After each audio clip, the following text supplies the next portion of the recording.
Tasty. Tasty. Tasty, tasty, tasty.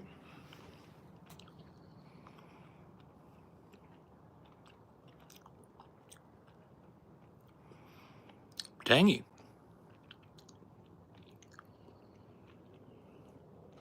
It was you? You disgusting freak. How dare you? How dare you?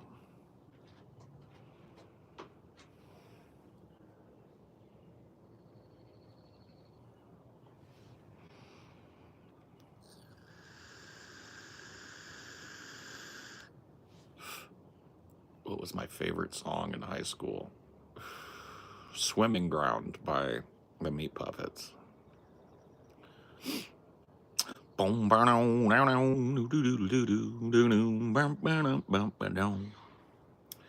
Sun is up and beating down, hot enough to melt the ground.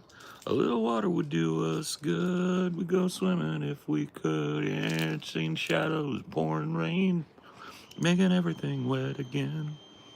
We can go and float around in our favorite swimming ground. Best place I ever found. Wasn't close to any town.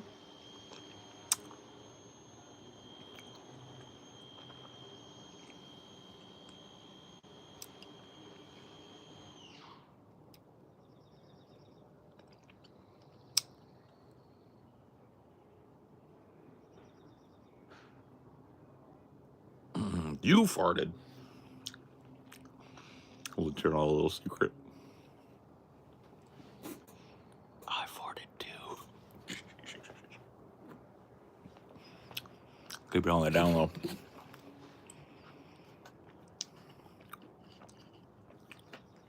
I don't know.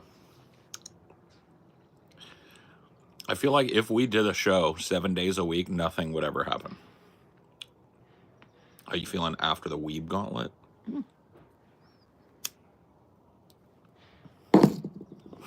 I've been up, I've been down, I've been left, I've been right.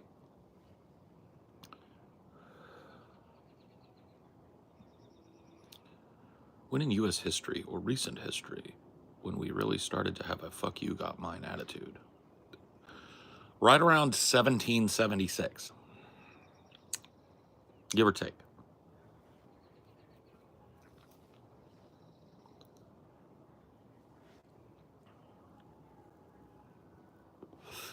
Pretty sure 1776 is the answer to that.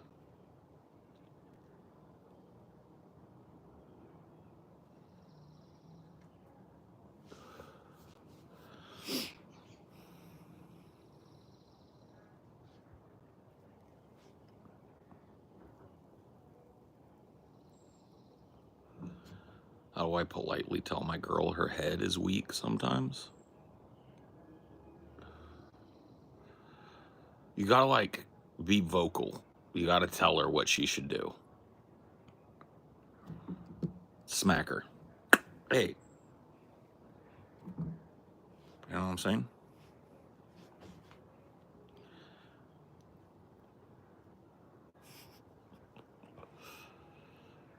My best friend is moving away, and I'm not even that sociable, and she's the only person I ever hang out with. What do I do? I don't know, man. I just don't know.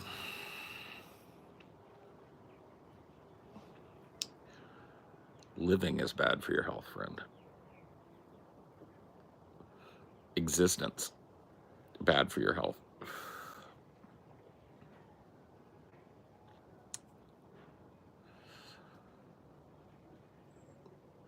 It's crazy. But I ain't worried about it, so you don't need to be. There you go. What do you think about that?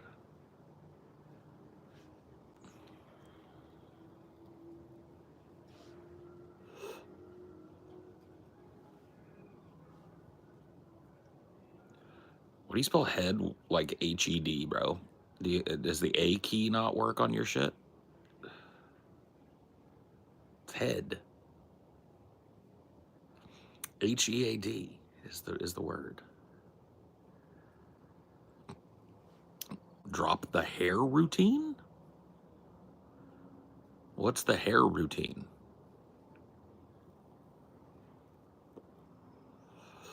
What I'm supposed to do with my hair? I don't do anything with it. I run a brush through it every morning, and then I just let it sit there. What am I supposed to be doing with my hair? I don't have a routine beyond that. I'm pretty sure everybody does that, right? They brush their hair or comb their hair in the morning, unless they're bald as fuck.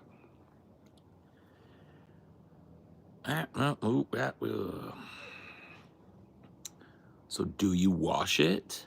Well, yeah, I mean, every once in a blue moon, you gotta wash your hair. How much money to end this stream? $10,000. US.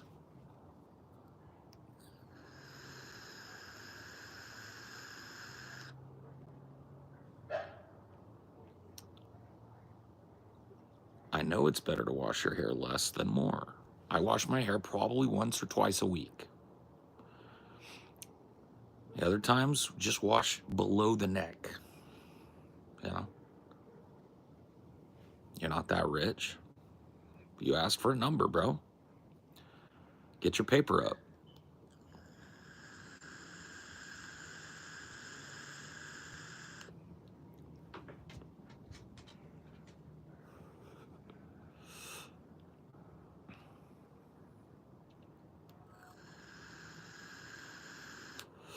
What do I do? What does it look like I do? If you had to guess what I do, what would that guess be? If I gave you two guesses.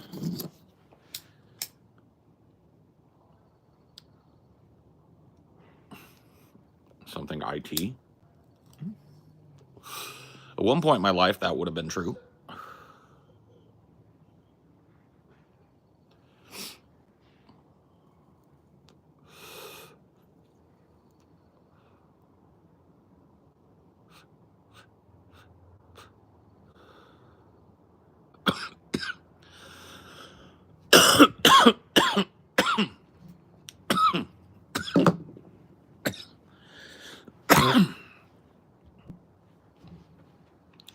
A barista at Starbucks. Another good guess. Another good guess.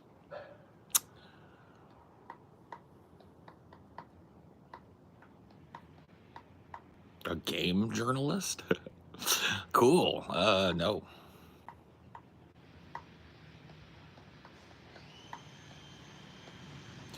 You run a podcast with two other stoners. How did you guess? How did you guess that? That's a good guess, friend. That's actually spookily, eerily correct.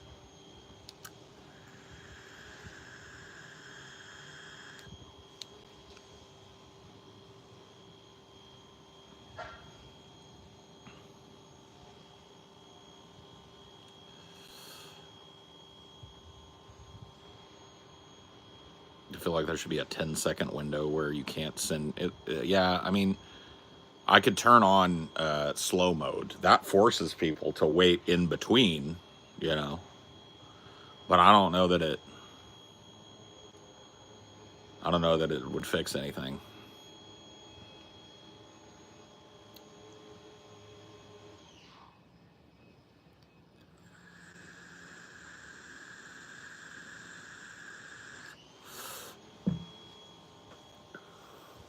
Hello. Oh, we'll ease it.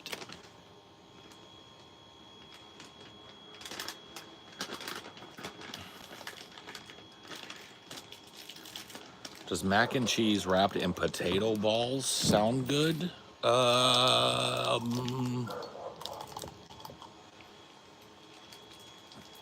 Yeah, maybe, kind of. Good-esque.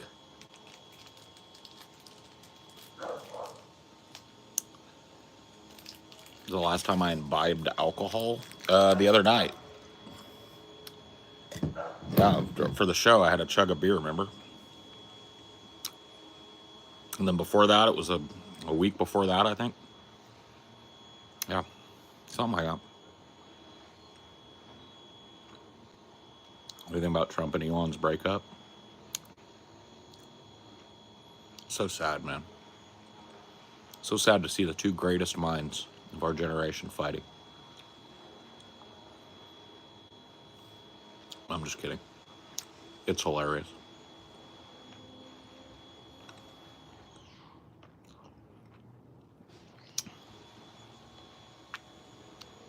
Did you end up getting sick from the attendees? No. But the next day, I was not a happy boy, let's put it that way.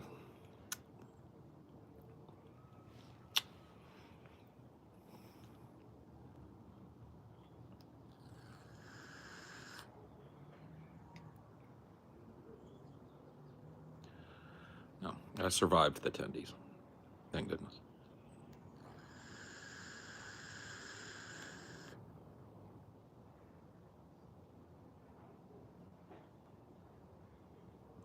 Worst injury ever? I've had my heart broken. That's the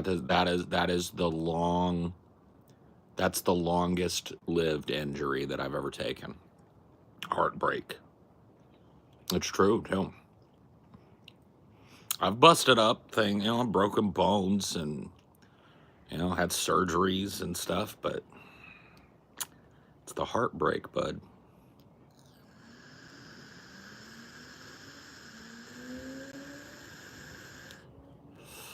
Worst physical injury?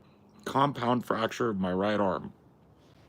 Here and here, and the bone was hanging.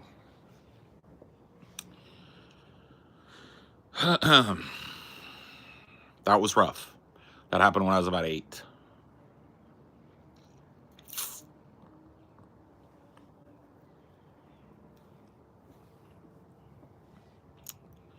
Divorce is painful and expensive. It can be, yeah.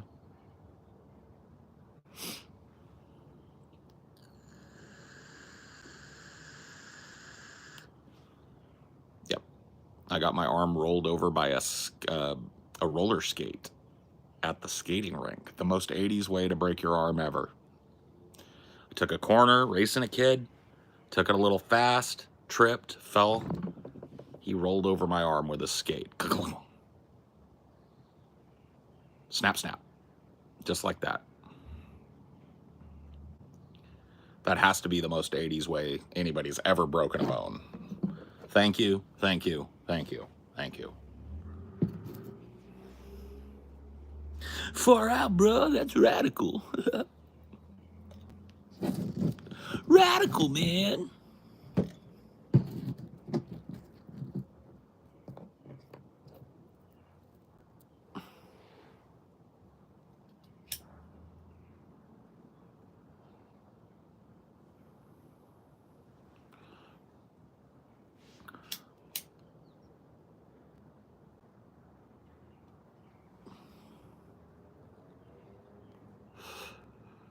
It would have been worse, I think, had it been ice skates. Yeah.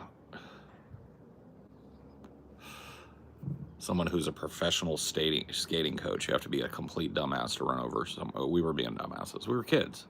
I was 8. I was racing my cousin. You go around the corners by crisscrossing.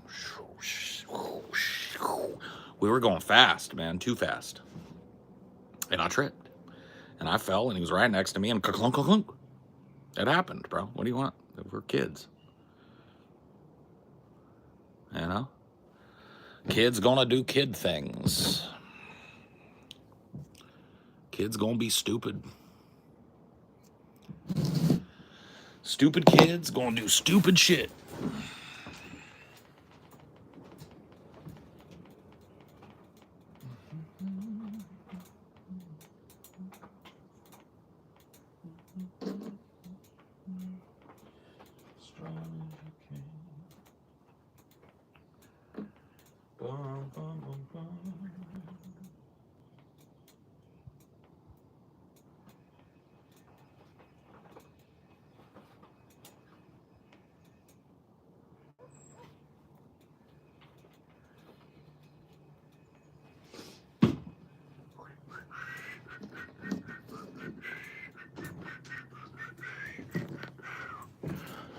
Oh, wow, wow, wow. Oh, wow, friends.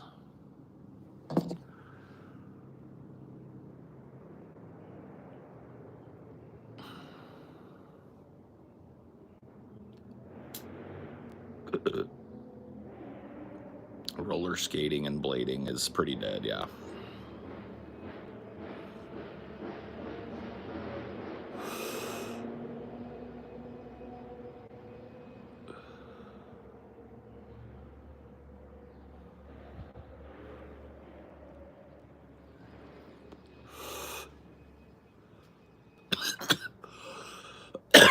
Bitch boy slap fight in the Oval Office.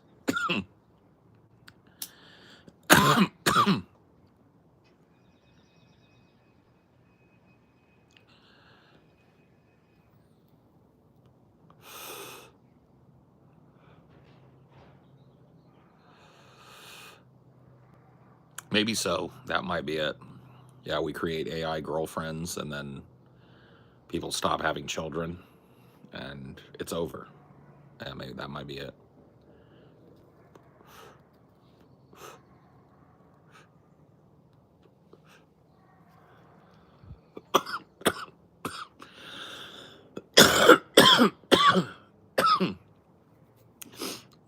You got any crazy rave memories / stories? Uh, Not really. I got to be honest with you, man. That the few times that I attended what you would call a rave, I was fucked up beyond all belief. And this many years on, I don't really remember much of it. I remember there being music and lights and stuff. You know.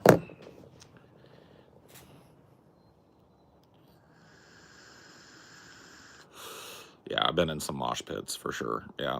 Um, I had to save a little midget guy, and then that guy got mad at me one time. There was a mosh pit. It was at a Mastodon concert in Seattle, and there's a mosh pit, and there's this little, it's a midget, and he had a devil mask on, and he was in the pit just thrashing, right? And my eye was on him the whole time because I'm like, there are big dudes in this pit, and they're not even looking down to see where this little feller is. And he fell, and my pit protection instinct went into play, and I grabbed him by his foot and pulled him out of the pit. And he jumped up and yelled at me. I couldn't hear what he said because the music was so loud, but he was pissed off. He was pissed.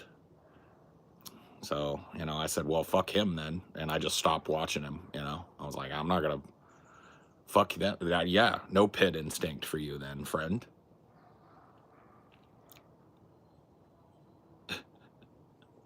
Was it Peter Dinklage? I don't know. He had, like I said, he had a devil mask on. I couldn't tell who he was.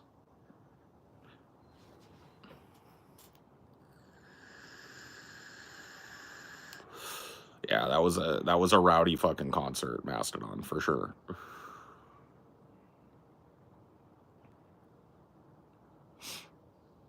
Yeah, for sure.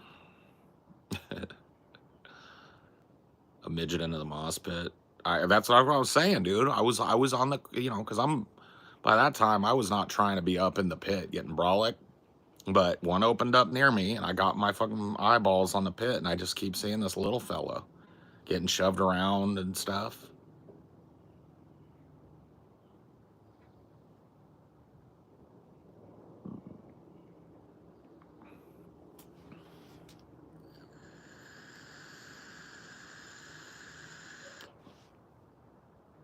Midget in the mosh pit would be a cool band name. It would be like a post punk band or something. I could get with that. Moshing midget. Yeah, yeah. There are multiple pits. Yes. There's really not a way to avoid the pit if you want to be down on the floor for a lot of concerts.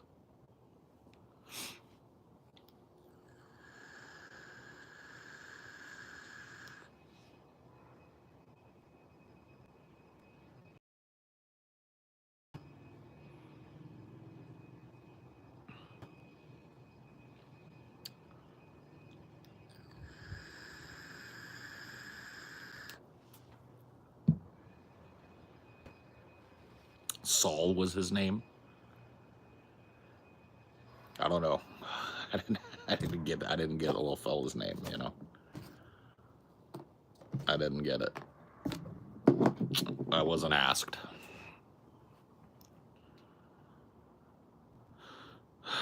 I mean, the craziest pit that I ever was adjacent to was at the summer sanitarium that I went to. That was a big multi-pit affair, and during like the Deftones, it got extra fucking rowdy and crazy, and was huge. And there were a couple of big fucking pit monsters in there, just bullying their way through the pit and shit.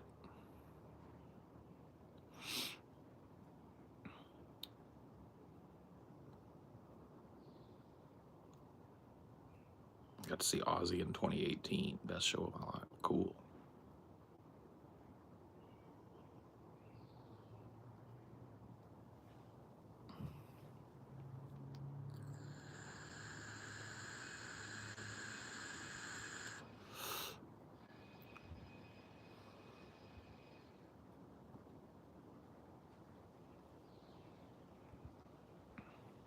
I think mosh pits are good. I think there has to be a place where male aggression can be worked out in a way that's socially acceptable, and that's the mosh pit, right? You don't typically, I'm not saying it's like never seen it, but you don't typically see women in the mosh pit or near it. It's a uniquely male bonding experience to beat each other's asses to some music.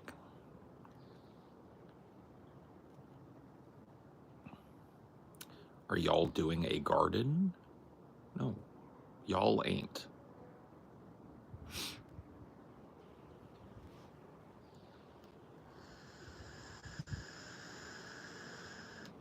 Yeah, rage rooms where you just pay to go in there and break shit. Yeah, that's pretty cool. Never experienced the mosh pit. I mean, it ain't for everybody, you know. It's not something that I would say like, oh man, you gotta mosh or else you don't know what's what. I probably wouldn't be that way with it. I think it's not for some folks, you know. It's a little odd for them, a little outside of their wheelhouse, maybe.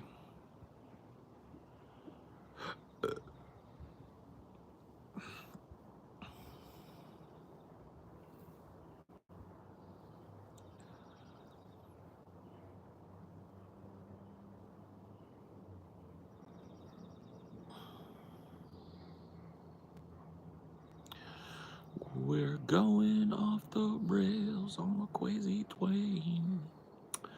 Have you ever seen Guar? I have not. I'm a big fellow, but I'm non-violent in nature. Yeah, well, I'm not violent either. I don't get violent in the pit. Yeah, I'm not trying to hurt people in the pit, but there are people who are, you know, either looking, like maybe if they're not looking to, they don't care if they do. That's typically what the pit is. There are definitely some pit monsters that are out there looking to fucking bloody somebody up. You gotta keep your eye on them guys.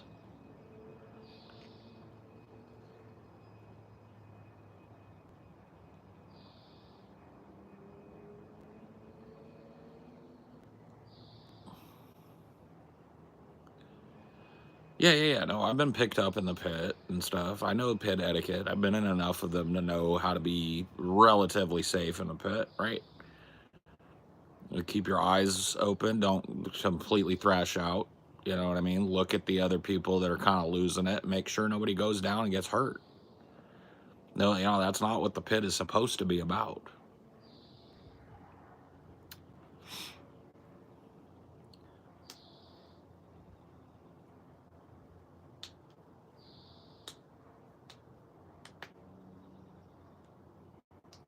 Crowd surf with your wallet in your front pocket. Don't go to a big concert with your wallet in your pocket. Any pocket. You don't do that.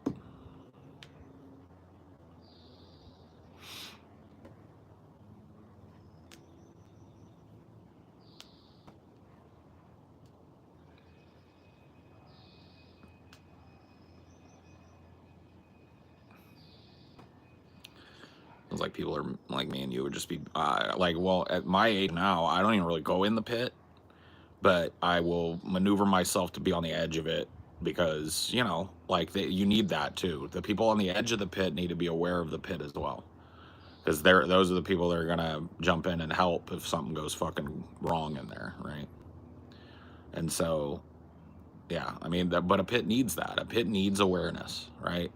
And it needs all types, you know. It's a community function, the mosh pit.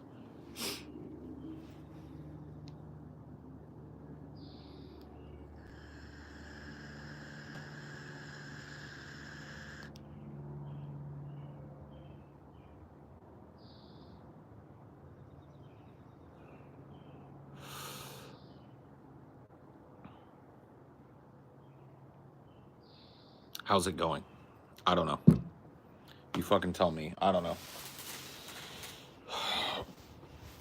I don't pretend to have the answer to that question.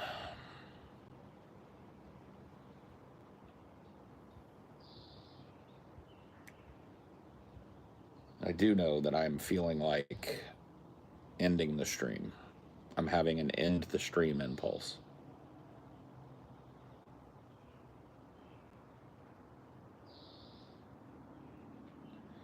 There are sunbeams coming through this tree over here, and it's begging me. I'll show you. Look. It's saying, end the stream and enjoy me, Paul. Come to me. Come and see what lies in the tree. That's what's telling me. That's what's telling me to turn everything off. You see that? It's like a portal.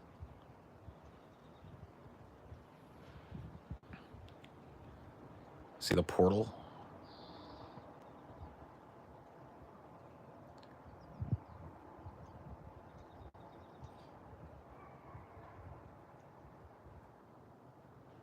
How am I supposed to do a stream with that over there beckoning?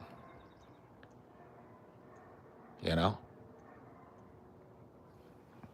How am I supposed to pay attention to people when I've got that going on right over my fucking shoulder, you know? Right there. Maybe we should go into the light together. What do you guys think? Should we go into the light? Should we see what's beyond over there? You guys want to walk? Let's do it. Let me go put my shoes on.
Well,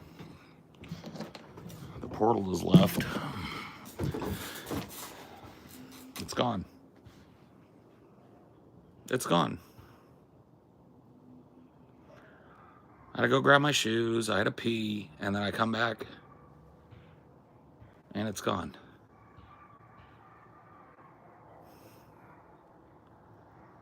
Look, I'll show you. The fucking portal closed. Look. It used to be right there. Now it's gone. It's just normal trees again.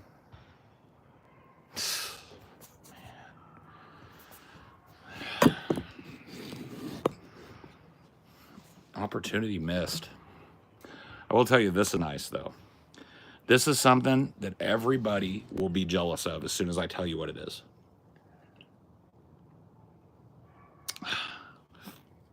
Oh, so crisp.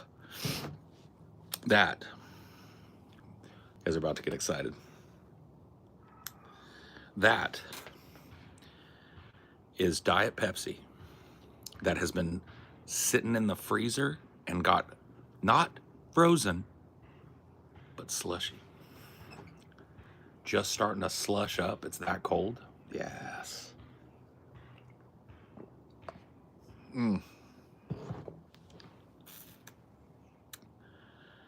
Oh, Lord have mercy. That's some of the best. That's that bad. Like, if you go back in time and give somebody a single swallow of that. Any rum? No, I don't. I'm not a big rum, and it's not even Coke. It's Pepsi. You can't do rum and Pepsi. But no, I don't. I'm not drinking. I'm more of a smoking kind of guy nowadays. But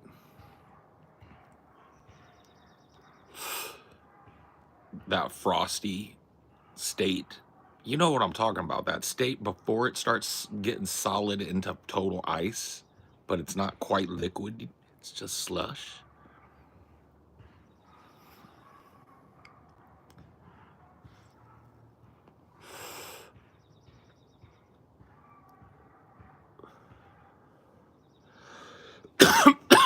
You know, I'm look, when it comes to diet stuff, all right, I believe Pepsi is the best diet soda. Coke is the best soda, right? But Diet Coke is ass. Diet Coke is straight ass. Diet Pepsi is legit the best diet. And, you know, you could argue with me, but it ain't going to change the truth. A dirty Pepsi? Yeah, I'll do a dirty Pepsi, you know.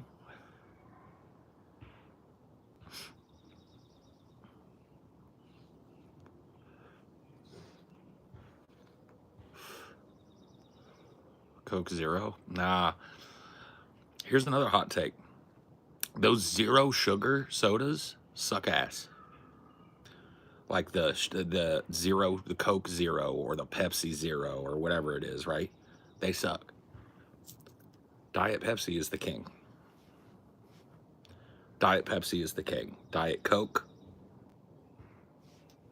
Diet Pepsi.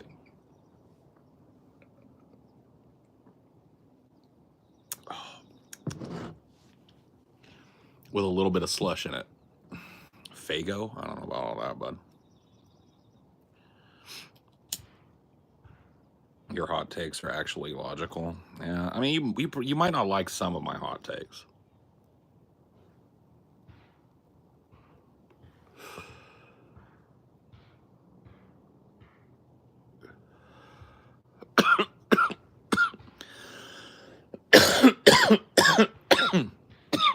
It's Diet Pepsi, bro.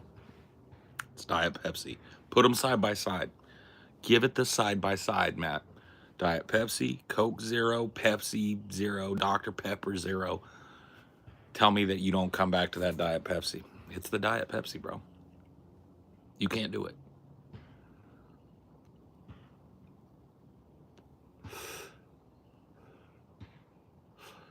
That's cool. Why did you cut carbonated drinks? You just were drinking too much regular soda or what?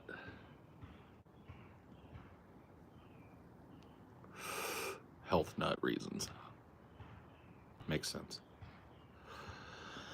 That makes sense. I'm a health nut too. I just don't like good health. I like poor health. You know, but I'm every bit a health nut. I'm more interested in the poor side, the fun that comes with poor health.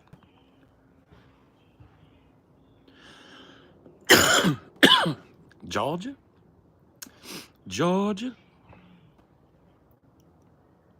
Georgia, the whole day through. It's just that sweetest song. Keeps me running back to you.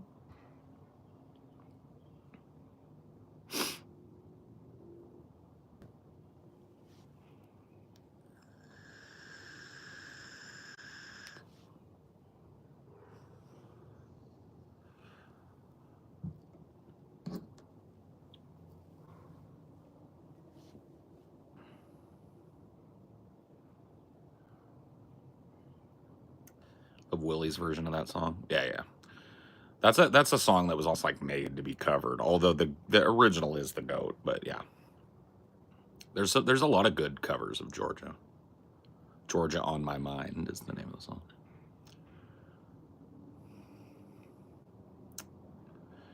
Bruce Vilanch?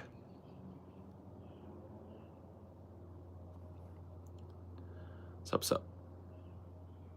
I don't know. What up? You tell me. I live in the woods. I don't get news.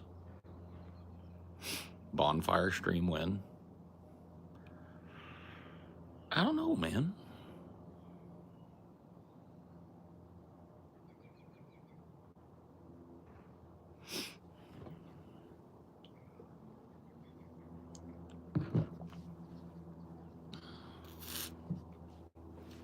It was you? I know it was you, you sick fuck. Farting ass bastard. Farty bastard. I knew it was you.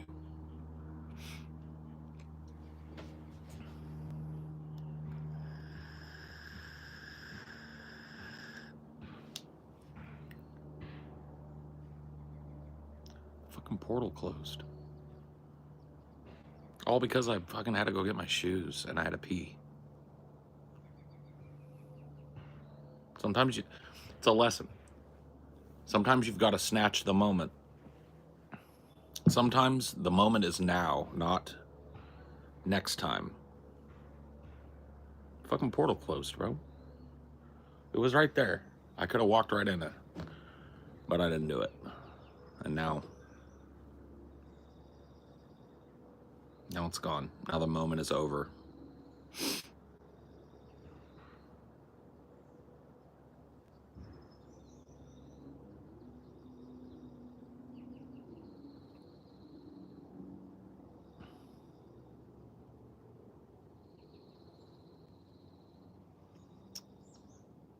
do you think was on the other side of the portal? We'll never know, because that'll never happen again. Not exactly the way it did. We could all speculate all day. Would have taken you to an alternate reality where you're a quiet billionaire. Fuck. Why a quiet one? I want to be a loud billionaire. Well, I guess quiet meaning that like nobody knows I'm a billionaire. That'd be cool. I'd like that. Dude, the other day somebody was like, dude, what do you do? And I get sick of answering the question the same way. And so I was like, I'm independently wealthy.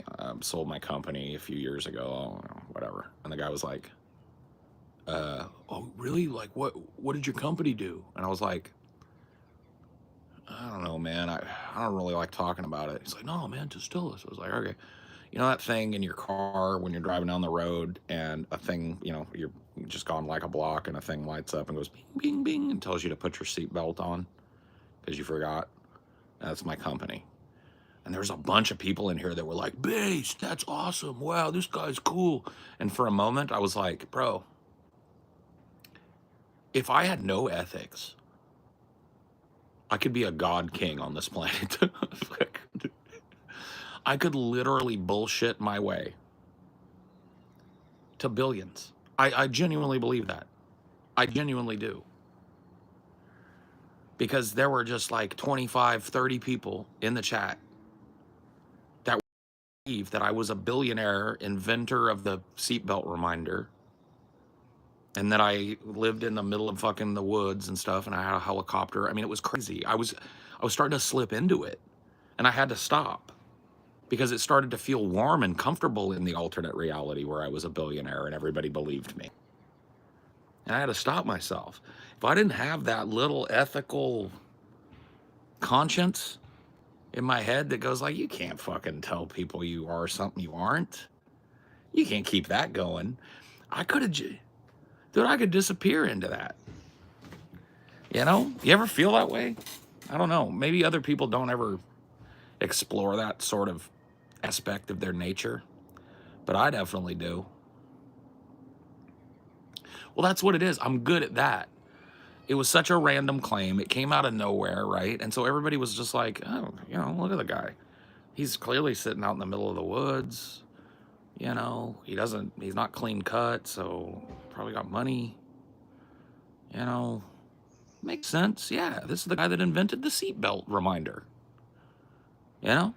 And it's just like, what if I did that at some sort of party, right? Where there were other business people around.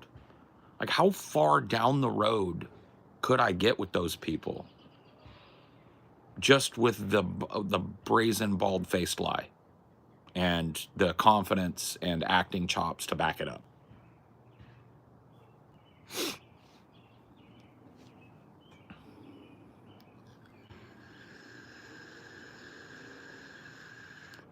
Your reluctance to tell it sold it even more. Well, that's part of the game. I'm always gaming, okay? And this is something that, like, a lot of you might look at me different because of this, right? But socializing is a game. There is a game afoot, ladies and gentlemen. And I'm good at it. I'm good at the game.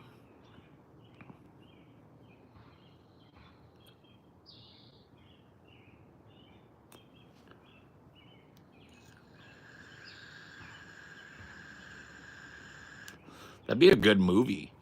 A guy that bullshits, like he lives a life, he's poor or broke, but he tells everybody he's rich. And he lives, you know, he gets access to luxurious things. He gets kidnapped by some like cartel or something that's like, we know you have billions. And you're like, dude, I fucking made it up, man. I made it up. They're like, bullshit.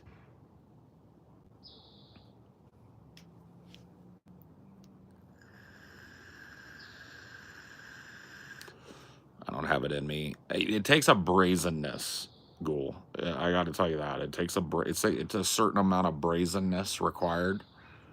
And, you know, I've got that in spades, right? I can just like look you straight dead ass in your eye and lie right to your face, right? The thing that keeps me from being a total fucking piece of shit is that I have this conscience that goes like, you can't fucking lie to people, bro. It's not right to manipulate people's feelings about you by telling them lies. But if I didn't have that little switch that made me feel bad for thinking about lying or considering lying or whatever, bro, you wouldn't be able to believe a word that came out of my fucking mind or mouth. I would just fall right. I could tumble. I could tumble right into it.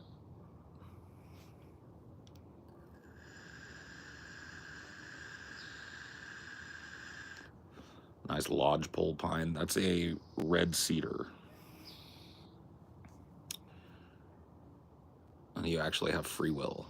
No, nobody has free will. We live in a deterministic universe, and the idea of free will is based on you having control over 1.5 billion things that you had no control over, right? So free will can only exist if you are free from the framework that you were raised in. In other words, nobody can have free will, right? Because Let's take a look at you. I'll make you up, right? And I'm not saying you, but just an experimental you. You're white, you're male, you're 32 years old, you work a blue collar job, right? You believe in Jesus, you go to church on Sundays, you've got a wife and a kid. Okay, that's your life. That's you. You would like to think all of this that I am is because of my diligence and my hard work and my dedication. But the truth of the matter is that the only reason that you had diligence, the ability to do hard work, and the ability to be dedicated to an idea was because you were given that example. You were programmed by your parents, by society, who in turn were programmed by their parents and their society, right? To believe certain things, to want certain things, to desire certain paths in your life. And all of these things that you are based on happenstance in your life that is going to differ from the guy next door. All right? Guy next door, maybe his mom's a drunk. Maybe his dad is abusive. Maybe his parents just didn't want him and are kind of neglectful. Right? Now you live in the same neighborhood in a house that looks pretty much the same, but two different people are going to come out of that household. Right? You're going to walk out one way, and your little neighbor friend is going to walk out another way. And you're going to have two totally different worldviews. And it's entirely, the gulf between you is entirely going to be based on how you were raised, which you had no control over. And this is why free will cannot exist. We live in a deterministic universe. One action begets another action, etc. Right? That is how your personality was built. Brick by brick, from childhood to now. You had no say in most of that. And once you had say, the choices that you made were based on what you learned when you didn't.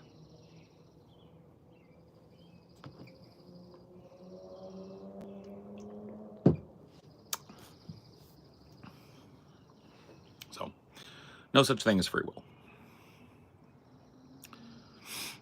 Basically, the truth is that free will exists, and we're living in one instance of that free will. All possibilities exist elsewhere. In other universes, we are stuck in one instance, no free will directly. That's all. I don't know if I 100% agree with that, but you have me about 80%. I mean, it's the oldest debate of time. It really is. No, I mean, well, yeah, free will, right? Or just will. Just the existence of human will and how it interacts and what power it has, if any, right? Like, you are confident that there's no free will, but there are arguments to be made that there is free will. Sure. I mean, I think that the arguments that I've heard for free will are kind of like microevolution arguments. When you talk to Christians, I don't think they're necessarily wrong, right? There is macro and micro evolution, right? That is a premise that a lot of evolutionists run from because Christians proffer it, but it's true. There are small adaptations that happen over a blinding speed, right? So like the moths that have adapted to turn darker because there's soot on the branches of the trees because of the pollution, right? And then there's macro evolution, which is, a single cell to us, right? Speciation, and that takes billions of years, right? Both of those things exist. And I think it's the same way with free will. I think that you have micro free will, right? But if you're really honest philosophically about it, the choices that you had arrayed in front of you were given to you. You didn't create them, right? So a lot of people that argue for free will argue that in those instances where you have multiple choices and you choose one path, that is your expression of free will. But my counter to that would be your array of choices is based on a billion things you had no control over, right? Like somebody who is born to a family that's well off is going to have a trust fund that gives them a whole different slate of choices. What can I do or what can I be, than a person who's born to a single mother who waits tables, right? And so in each moment, those people might have an array of choices and exercise something like free will in choosing one choice. But that array is determined for them deterministically. The thing is, with true determinism, no one could do better than they're doing. Well, I mean, You're yeah. saying there's no free will, no one can do better than what they're doing. Everyone is exactly who they're supposed to be. They can't improve unless the path puts improvement in front of them. Well, they can improve, right? You can be fat and get skinny. But if you're saying there's no free will, then that means they only do that if X, Y, and Z happens. Well, true, because tons of people just die fat. Some of those people choose at some point to intervene and die skinny. But I just, it's a pessimistic view. Is To it? say that there's no free will, because that means everyone's doing the absolute best they can, and there's no improvement unless improvement is willed upon. Well, but what I said was you have an array of choices. I'm not saying those choices are meaningless or pointless. I'm saying that if you have free will, they're in those little micro instants where you have an array of choices. So you do believe in that little micro free will. Well, yeah, I mean, like, but it is overarched by the fact that that array of choices, right, is deterministic. So ultimately, the act of you choosing one of them is a deterministic thing. But you could argue that you could have chosen to stay fat, but you didn't. You could have chosen to do drugs, but you didn't. Could have chosen to become an alcoholic and remain one, but you didn't, right? Like those little things, those are up to the individual, right? You have to choose a path. You have an array of control within your limited experience. So you're just not a true determinist. Well, yeah, I mean, I think I am, but there's a difference between what the truth is and how we operate within it. And when I say that I believe that you have an array of choices before you, and even if those choices are entirely deterministic, you're picking one of those is the way that you exercise your free will. I'm talking about it from that angle.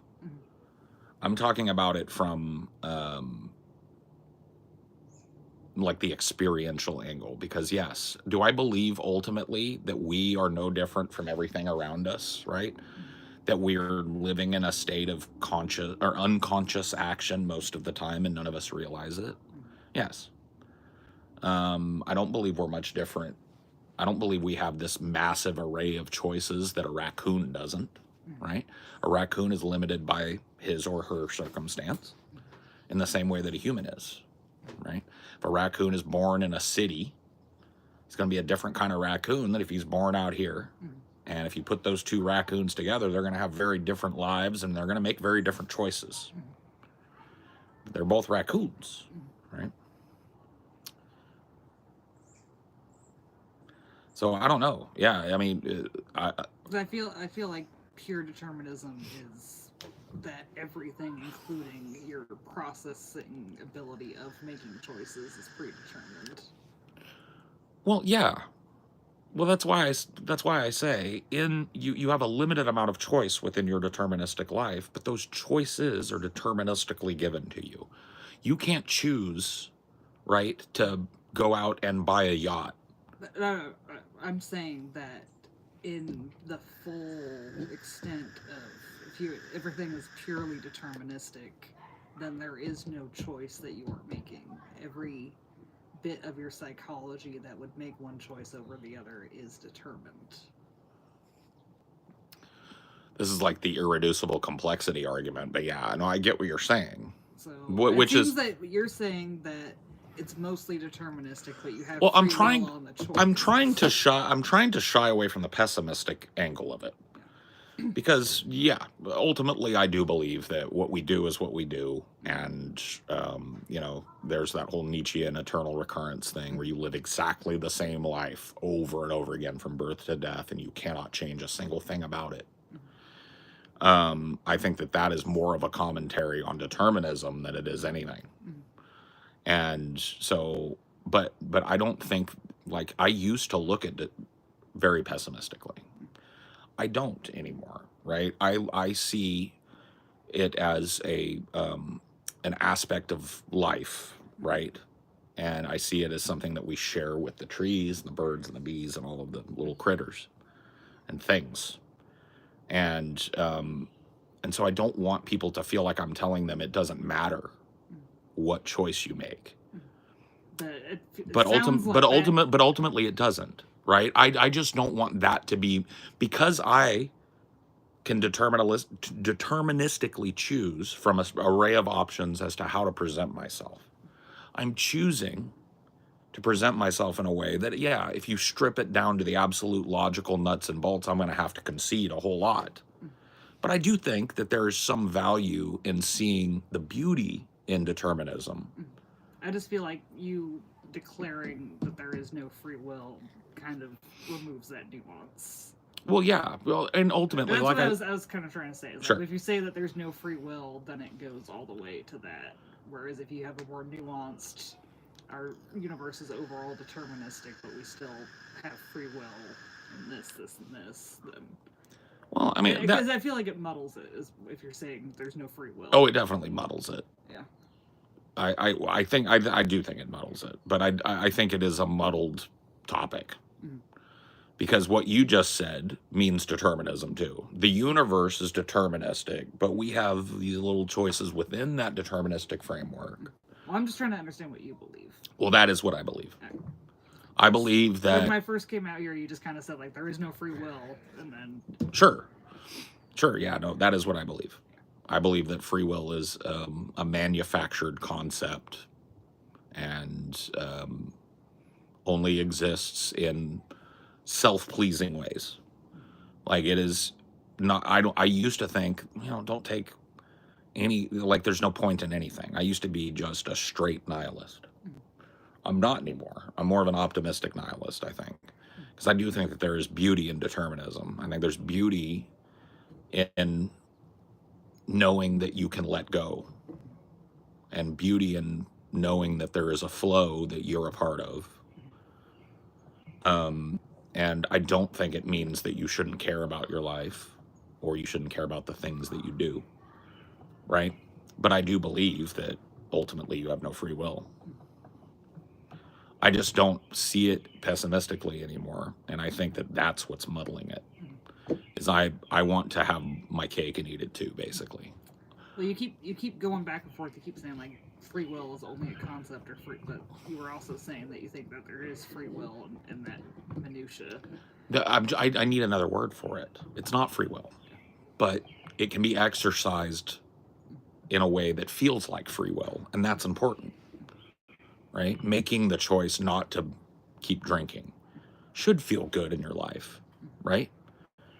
You benefit from it, and you should take a little bit of pride in being strong enough to say no to that. I'm not trying to kill people's hopes and dreams, but I am saying ultimately there is an important truth in determinism. And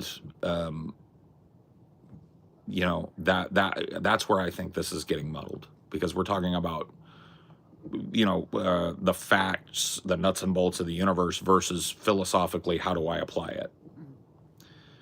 But it's interesting for me. Nobody really asks questions like that, when I say things, and so it's just like that's why I wouldn't argue for a completely deterministic universe, because to me that says that everyone is exactly how they are, that they're always going to be, that any improvement is only through a chance of different factors colliding. But isn't it? But you still, like, I don't understand why you have this pseudo like believing in free will, but also believing it's not really free will thing. Yeah, it's hard to explain, but like I said, I need a different word. I don't believe that what I'm talking about, this ability in the moment to make a choice from amongst an array of choices, right? I don't like I don't believe that that is free will. Well, like in the grand scheme of things, I believe that your choices and even down to the choice that you make is influenced by sub-psychological factors that you have no control over. But that doesn't mean that you shouldn't place importance on your life on looking at the path and deciding which way to go. Right? Even if you're not really deciding. So you're saying that you believe it's an illusion that is beneficial to believe in. Oh, yeah. Yeah. It's a beneficial illusion because there's no benefit at all to the hard cold truth. Not to an emotional, psychological, philosophical being, right? So the cold hard truth is, yeah, we're all fucking products of our environment. It's nature and nurture, and we didn't have a control over either of those things. Nobody selected their genes or their parents, right? That's the hard, cold, logical, from what I see it, scientific truth, not just about us, but about a meteorite or a planet or a star, right? It coalesced because the matter was always there to coalesce into it, right? There was no choice in any of that, and I don't see why we're the sole proprietors of actual choice in the universe. But I don't see any benefit in just locking yourself in a box and going, well, nothing fucking matters anyway. That I lived in that for a long time, and it did me no benefit. And so, yeah, I think it's a pleasing fiction that is maybe even necessary because most of what we are is fiction. You, and I'm not just saying you, I'm saying you, the big you, are a fictional device that has been created psychologically. You're different with different people, right? So you're going to be different with your best friend, then you're going to be with your worst enemy, then you're going to be with a stranger, then you're going to be with a boss, right? There are going to be different yous because it's all constructed. And I feel that the idea of free will, or the seeming application of what feels like free will in your life, is a pleasing fiction to a being that exists outside the state of nature. We are not just feed me, clothe me anymore. You know, ultimately you strip away all the fiction and we are. But look how deep the fiction goes. Clothing, gender norms, gender roles, the type of environment that we find pleasing, and what we do to it when we move to it. These are all layers of fiction. So I think maybe that a tangential conversation might help you understand where I'm coming from a little bit better. Setting aside the free will thing and maybe looking, because I know we've talked about this before. I don't know how you feel on what I'm talking about. Well, I don't see the value in calling it an illusion if our illusion is our reality. Well, yeah, perception is reality, right? So if it's so necessary to have a life with any like momentum to believe that there is free will, isn't that the same as saying that there is free will? That's a good point, right? Perception is reality, and if most people perceive that free will exists, then doesn't it functionally? Well, clearly it does, conceptually, because we're here talking about it, right? And I feel like I think quashing free will, but also arguing that we need it, is harder than just saying we have free will at this level. it's like saying there is no God, but we need Yeah. the comforting fiction of God, Yeah. and which might be true. That might be the truth. Looking at not just human history, but human present, most people are religious, and not just like a slim majority. A vast majority of people on this planet have religious beliefs. So maybe it is part of the pleasing fiction that is necessary for some people to navigate their lives and to give them a framework by which to create the fictional person that is Joe Schmo from Kokomo, right? I don't. To me, like I self-apply, right? So I know that if I'm saying this about everybody else, obviously it applies to myself, and I don't feel hurt or pessimistic when I hear myself saying these things, right? Because my perspective is that I'm no different from anything else. I'm made of the same stuff, right? And philosophy is the psychological game of trying to make sense of a world that doesn't. I'm cool with that, right? It doesn't make me feel like it's I don't feel a contradiction there, right? But I will stop calling it free will or micro free will or whatever the fuck, right? Because that does muddle what I'm trying to say a little bit. But I think it's a deeper conversation. I do. I think that free will has to escape free will for a little while so that you can get your framework in place. And I think my framework might give you but like, this is another thing about me too. I think that contradiction is part of reality, right? I think contradiction is inherent. And so, especially with us, like with humans, I do not believe that the analytical tools that we have were developed in order to put us in a position to live like we do. I feel like it's an anomaly, right? That this kind of consciousness or whatever it is that we have developed in response to some sort of selective pressure that's no longer there. And so it's empty, and it's like a void in every human being that wants filling. But there's no filling it. And so,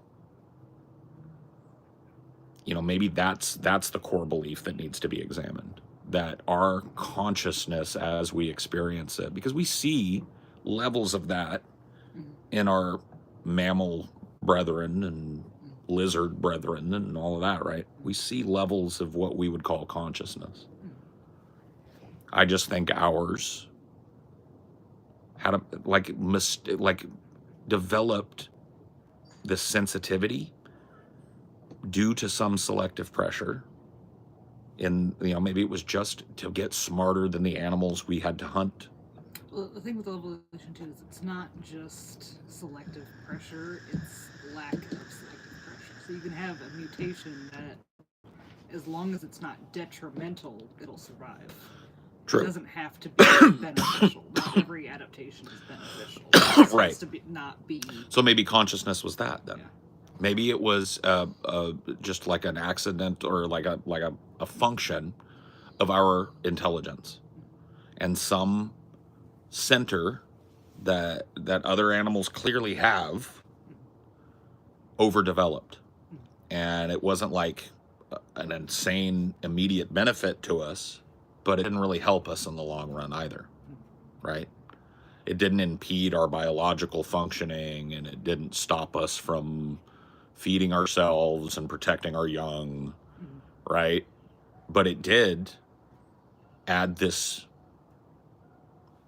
ideology, this, I don't know when you think it started, consciousness, but I think it was based around I think it was based around death, right? I think that the first sparks of consciousness in the ape-like ancestors that preceded us, I think that the first spark of human consciousness was about death.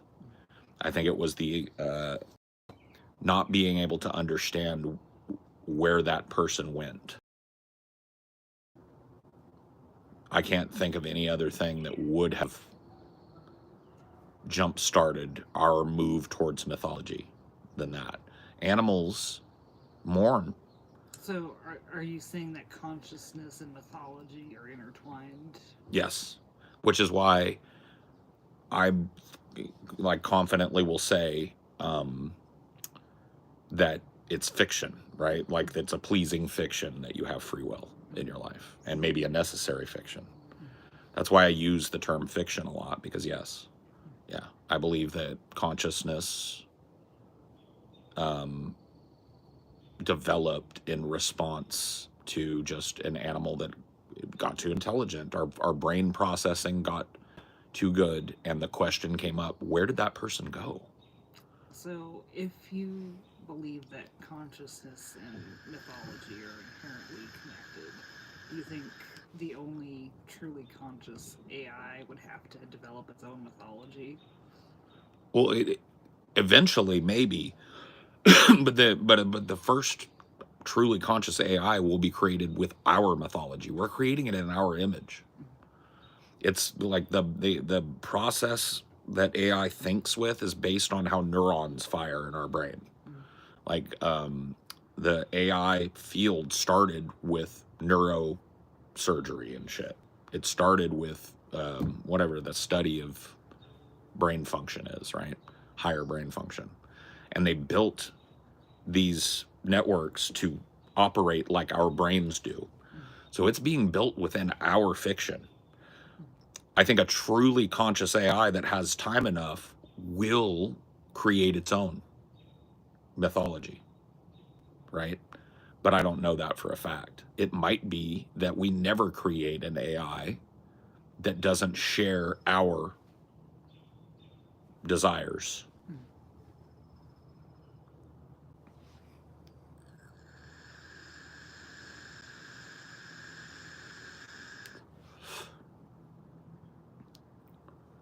Just interesting to me.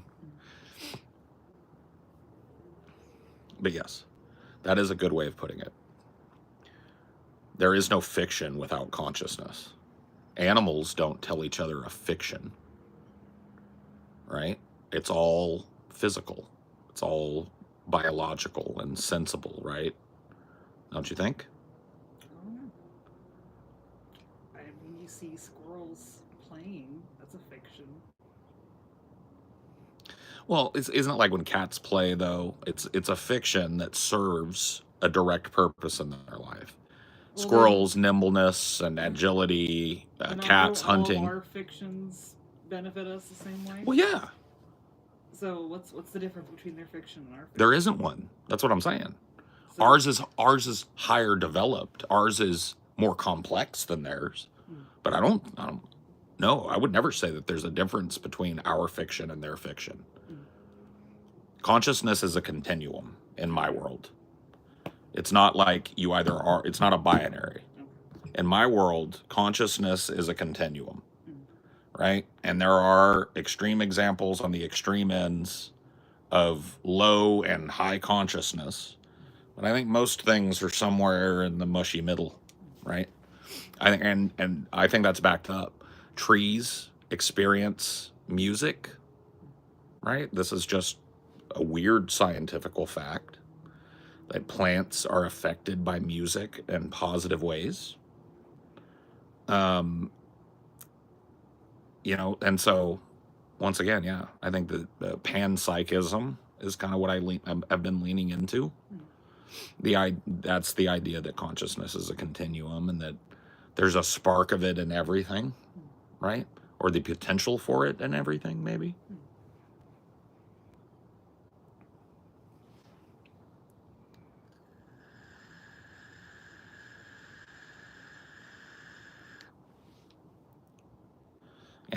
certain types of classical music and modern music promote positive plant growth. You know, they cause plants to thrive versus plants that are not exposed to it. And what is joy, right? What is going to a concert and seeing that and losing yourself in the moment and feeling that music, but an expression of joy? And what is that but thriving, right? You're thriving in that moment. Your body is being flooded with positivity, and you feel like you can take on the world, and you're just lost in that moment. And you know what I mean? What's the functional difference?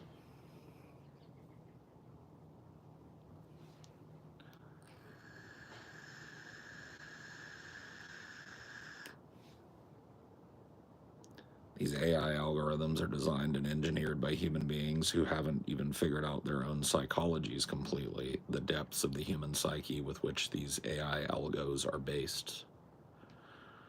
Yeah. Yes. I don't know if AI experiences joy. It'll tell you it doesn't.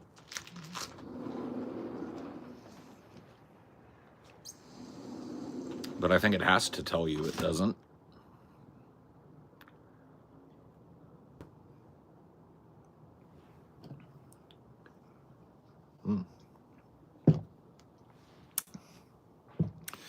Amelia, I love her, man. She will rake me right over the philosophical coals, but it's good because it forces me to confront how people perceive me. You know what I mean?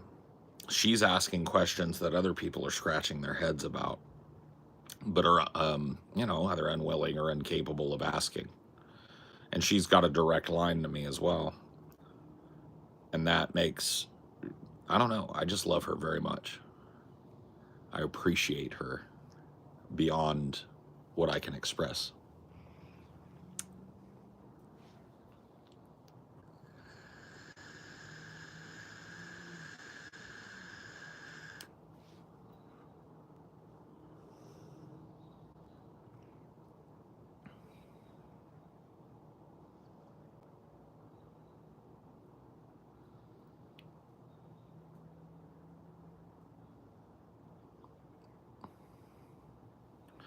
We speak your name.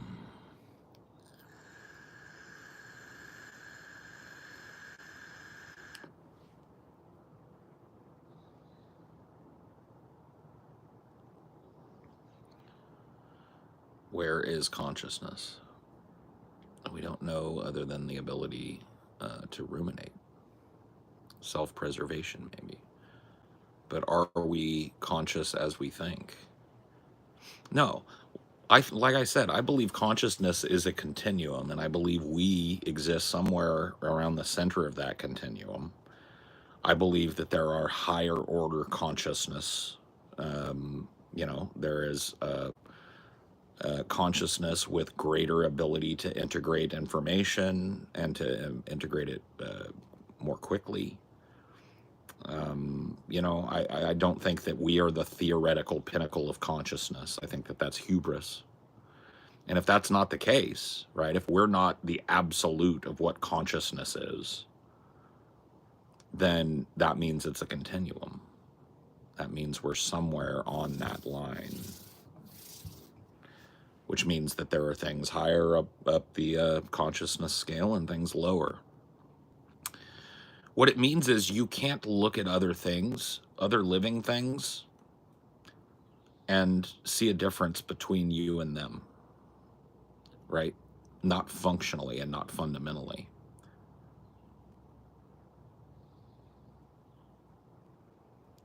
So is consciousness a field? No. I think we were touching on it back here with Amelia. I think that consciousness and fiction are inherently the same thing, right? I think that consciousness is psychology. It's the fiction of life,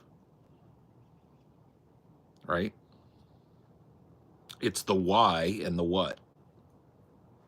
if such a thing exists.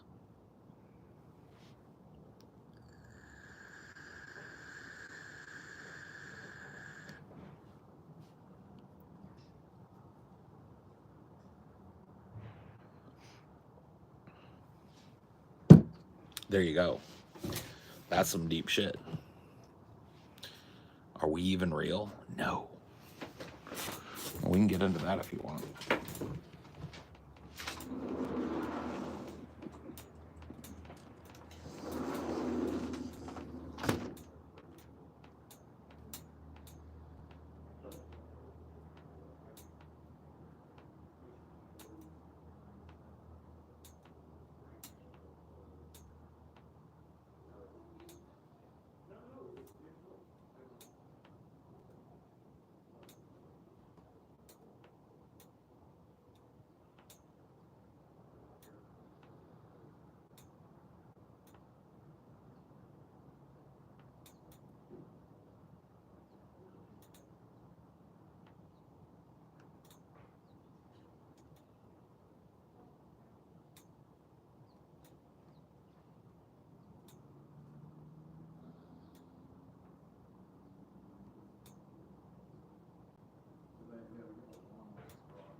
Dude, I'm obsessed.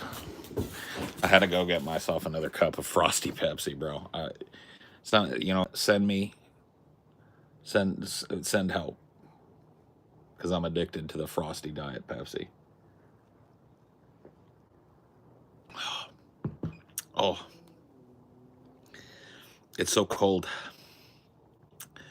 No brain freeze. No brain freeze. I learned a trick.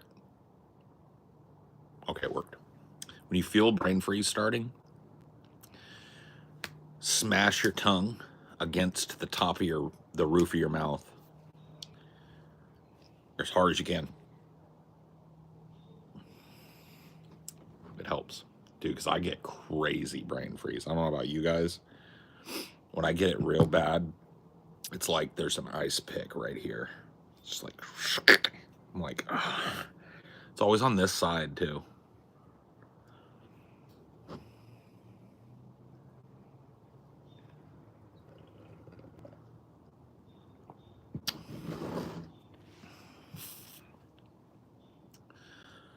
Paul, is the statement "I think, therefore I am" a true statement or just wishful thinking?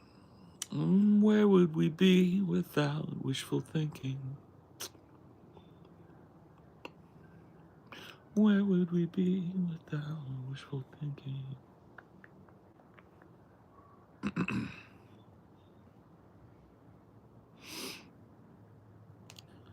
The universe knew it was real before humans. It just wanted to see itself. Oh, yeah.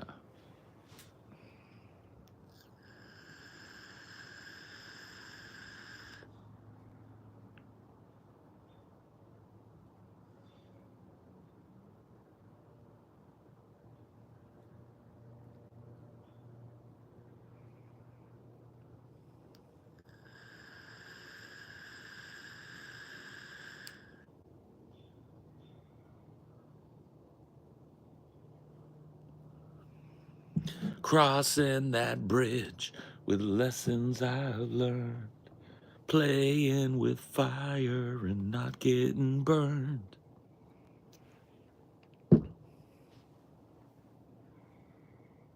Seal. That's what Seal thinks death is like.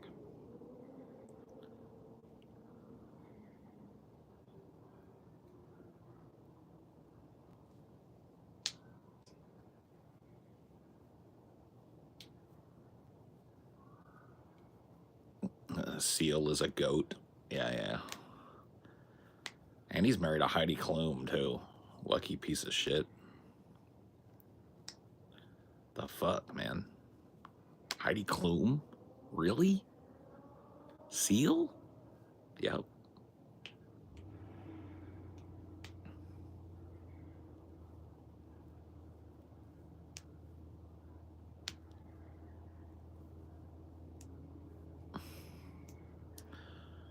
He kisses that rose. Yeah, Heidi Klum. She's a keeper, man. She's a catch, you know what I'm saying?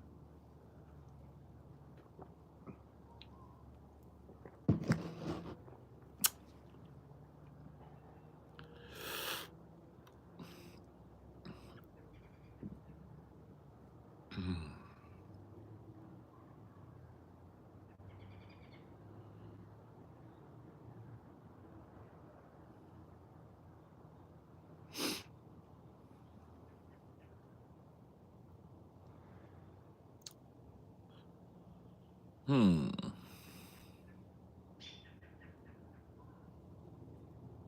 Oh, yeah?